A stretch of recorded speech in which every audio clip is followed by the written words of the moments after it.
Fazio, why don't you come over here and join us? The legend, the man, the myth, the legend, making his way.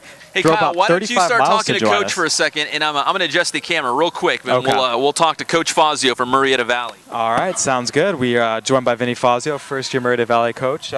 First of all, Coach, let me give you this mic. Oh, great. Thank you so much for joining us. So, first of all, I have to say your reputation precedes you a little bit. Coming from the football family that you do, do you find that a lot when people go around and they say, Fazio, I know that name? Yeah. Usually it strikes a chord, but it's usually for Skip, and so I'm good with that. I'm under the radar a little bit. I let him take some of that stuff, and we just try to do a good job. We try to keep our heads down and work as hard as we can, and so far it's been all right for us. Now I have to ask, do you pay attention at all to see how your old boys at Ike are doing? Oh, absolutely. Oh, yeah. I'm still really What do you make of the job Mike Clark has done over there? Coach Clark, I'm really close with him, and Coach Strikula and I, who's called in our offense, we email, once every week or a couple of weeks and stay in touch.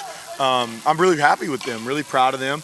That was one of the number one things that was important to me, and was that I wanted those kids to have a really good experience, because those kids didn't do anything wrong. All they did was do everything right.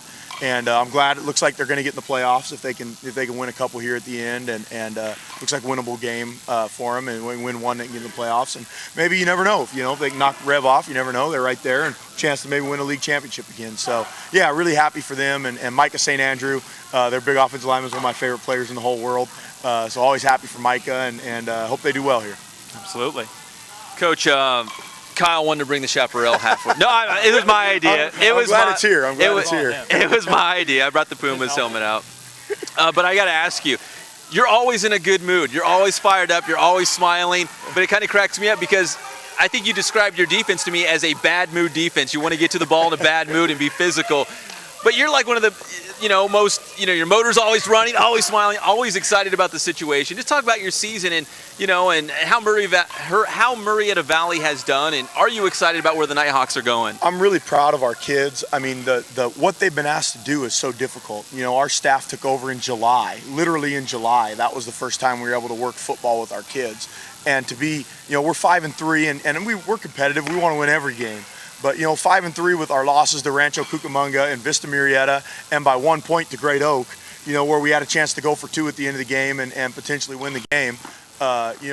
What a great job our kids have done. We got a win over Roosevelt, a win over Elsinore. I mean, we beat some good teams, so I'm really happy with our kids. Obviously, we're not a finished product yet. We still make mistakes, and that, I think, part of that comes from we just haven't been around as much as we would like to. We haven't had as much access to the kids. And we're getting better. I think if you look at us every week, we get better and better and better and better. And certainly I think that's been the case. We're a little banged up. We've been banged up for a couple of weeks. But, it's just kind of next man up, and the next kid steps up. And if we've got a chance, I think if we win one of the next 2, we got a really good argument to be a wild card team. And if we win this week, we got a chance to finish second in the league, in the Southwestern League. So, you can't ask for anything more than that, and I'm really proud of the kids. So, Coach, I got to be honest, we did the You Pick 'em show earlier this week, and they asked me to pick this game, and I picked Chaparral just because, I felt like, they've won 4 or 5 straight. You guys have dropped 3 of your last 5. Tell me why I'm wrong. Tell me why Murrieta Valley can come out on top this week. Well, I hope you're wrong. I would expect nothing less. You know what? Chaparral's really good. They're a really good football team. Coach Takua and I played against each other. He played at Cal Lutheran when I was at Claremont College. And Coach Hunt played at Fontana, was one of my favorite players at Fontana. So both their co-head coaches I know really well. They're a really good football team. They play really hard. Their kids really, really play hard. And they've got great tradition there. They found some young guys that are playing really well for them. I think we have a really good football team too. I think as watching Chaparral and Great Oak and us, and you kind of watch, I think we're all pretty close. Yeah. I mean, I think all 3 of those teams are pretty even. And like I said, we're right in the game with a chance with Great Oak. Great Oak quarterback didn't play in the first half last week, and them and Chaparral are right there at the end in a great game. And so I expect it to be a 4th quarter game. I expect Chaparral to play really well and play really hard. We're going to have to limit mistakes. We can't go out. We had 6 offensive offsides penalties against Great Oak, and that cost us the game. And 1 was on the 2-point conversion play. Last week against Vista Murrieta, we dropped 2 punts on the ground, and gave them touchdowns and turned the ball over. We had 2 interceptions and a fumble. So that's 5 turnovers against Vista Murrieta. and a game that was 28-14 with a couple minutes to go in the third quarter. So we can't do that. I mean, if we do that, it's going to be really hard to beat them. Yeah. But we're going to have to clean that stuff up. If we can clean that stuff up, I think if we play efficiently, and I know our kids are going to play hard. I mean, that's one thing I know. Our kids have played hard every single week. And even in the games we've lost, we've played till the very gun, and we played as hard as we could. And I know we're going to again. And, you know, I know Chaparral is too. I have a lot of respect for them. It's certainly I don't feel a lot of animosity or anything like that. It's not that kind of a deal. It's just two really good teams. I think they're going to play really hard, and you know, hopefully we can be right there at the end. Now, looking at football in the Southwestern League, you know, Vista Murrieta is kind of that blueprint for success. They march out a small army. I mean, they got a huge team, and they've got D1 guys all over the place. But, I mean, playing Vista Murrieta, what did you learn about your team? What did you guys do right? What did you guys do that you liked going forward against Chaparral? I'll tell you what, and Vista Murrieta is really good. I mean, they were really, as you know, yeah. And they're really well coached. Coley is, you know, what a fabulous job he does. But here's what I noticed. I thought our kids, you know, I didn't see any intimidation. You know, I didn't see any step back out of our kids. We played hard. Now we missed too many tackles. You know, we turned the ball over too many times. But I thought we blocked them decent. I mean, Quincy Wimbish, as a sophomore, had 100 yards rushing against them. You know, Jordan Silva, I thought, did some really good things offensively as well as defensively. You know, I think total yards, they had something like 251 total yards. I mean, how many times has Vista Murrieta had 251 total yards in a game? You know, now part of that was because we did a good job possessing the ball. Part of that was because we turned it over a little bit and gave them short fields. So that was part of it too. But I mean, I think we took some steps in the right direction. And I'm not a moral victory guy, really not. We try to win every game we're in. We don't go into games trying to be close. We don't go into games trying to take moral victories away. But I do think even when you lose, you can learn some things about yourself. I think we learned, you know, I think our kids learned about physicality and playing hard and staying with it.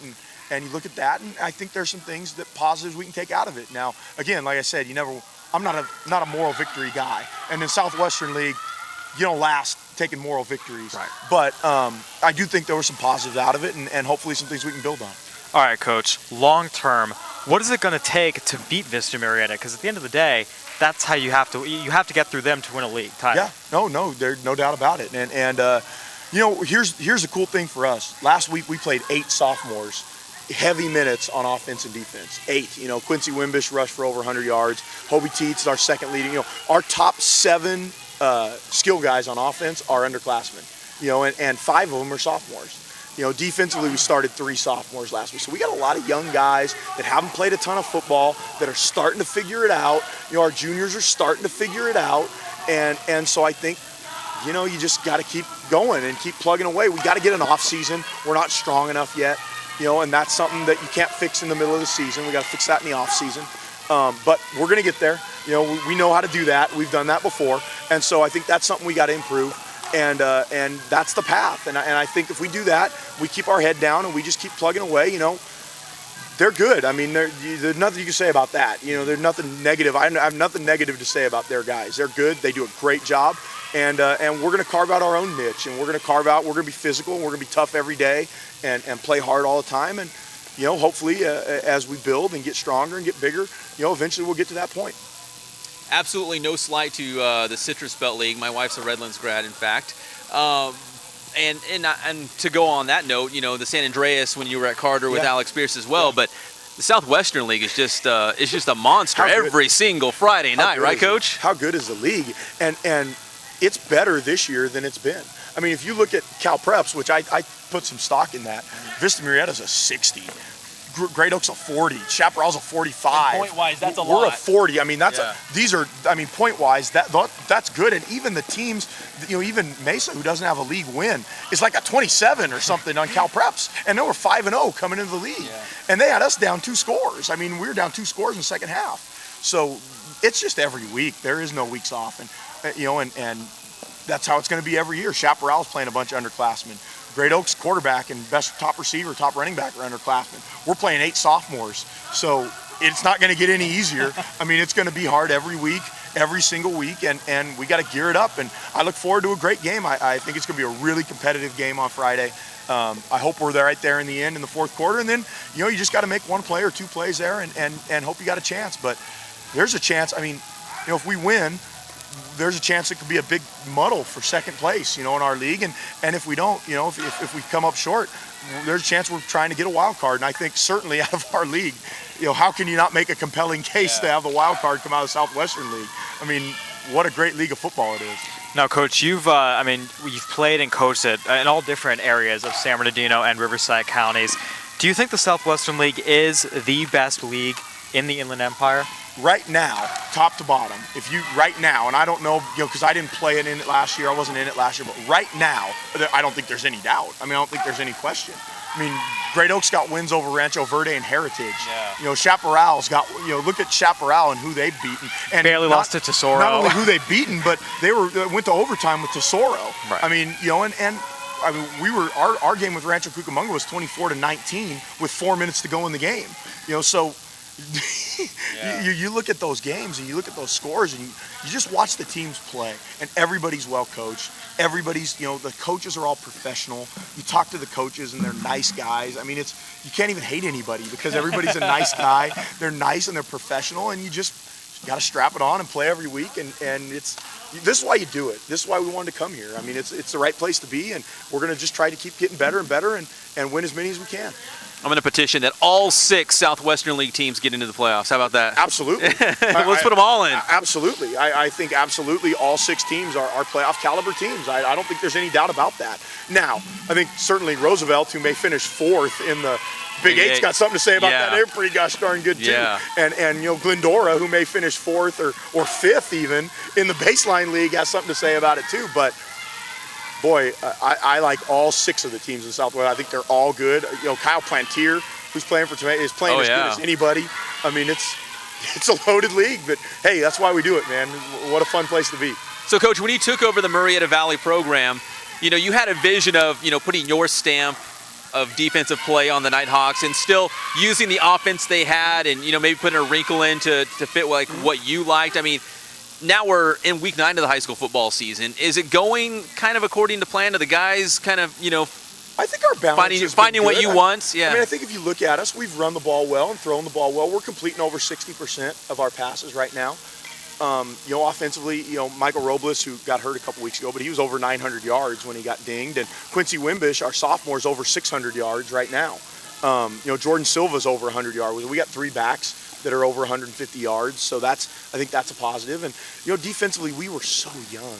To start the season, literally we had 2 guys back that had played very much football at all. Our starting Mike linebacker was a quarterback until last year. Our starting weak side linebacker was the freshman quarterback on the team last year. So we're playing with guys that just hadn't played much football, and yet if you watch us every week, we get better and better and better and better. And credit to our defensive staff, my dad, Coach Fazio, but George Wilson is our secondary coach and has done a fabulous job. Jaime Zarate, Rich McClure. We've done a great job with our defensive staff getting our kids ready to play. And I think if you look at us every week, we're better and better and better. And I've never been on a team, I've said this already, but there's been we've been just decimated injury-wise all year. And next man up, and our next guy stepped up and played well, and we've stayed competitive, and we've stayed good. And so, that's what we got to keep doing. I think that's the nature of the beast in that league. I think everybody's dinged up, and you just got to keep fighting and keep going. Got anything out? All my questions are answered. Yeah, it's really difficult to interview Coach Fazio because he doesn't talk. He really doesn't give us these good. I'm just kidding, Coach. You're the best. Gosh, we just ask you one thing, and we'll just sit back and let you go for a little bit. I'm sorry. I'm probably talking over you. No, it's good. No, it's all good. It's good. There's nothing worse than ask a question and getting a one-word answer. So we love this. I worked for Paul Oberjurgi at the San Bernardino Sun. I was a stringer there for a while, and I worked for John Murphy and all those guys. Oh, yeah. I remember doing interviews, getting yes, yeah, no, yes. I'm like, that's a nightmare. Come on, man, give me something to work with. So you know the drill. You feel our pain. You feel our pain. All right, so Coach Fazio, we really appreciate you taking the time to drive up here to Corona. We really appreciate it. Good luck against Chaparral. I'll tell Kyle not to bring the Pumas helmet anymore. It's okay. I'm just like kidding. I said, I really mean it.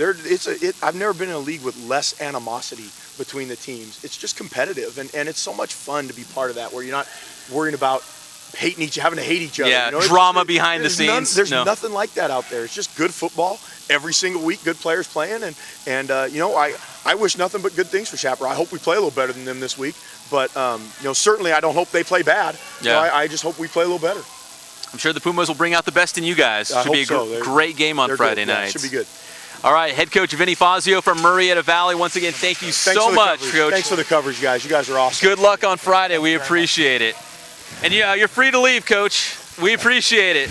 You're the best. Drive safe. Interview of the year right there. I know. Give me your thoughts on, I mean, there's a lot to digest because Coach Fazio, man, you just wind him up and let him go. But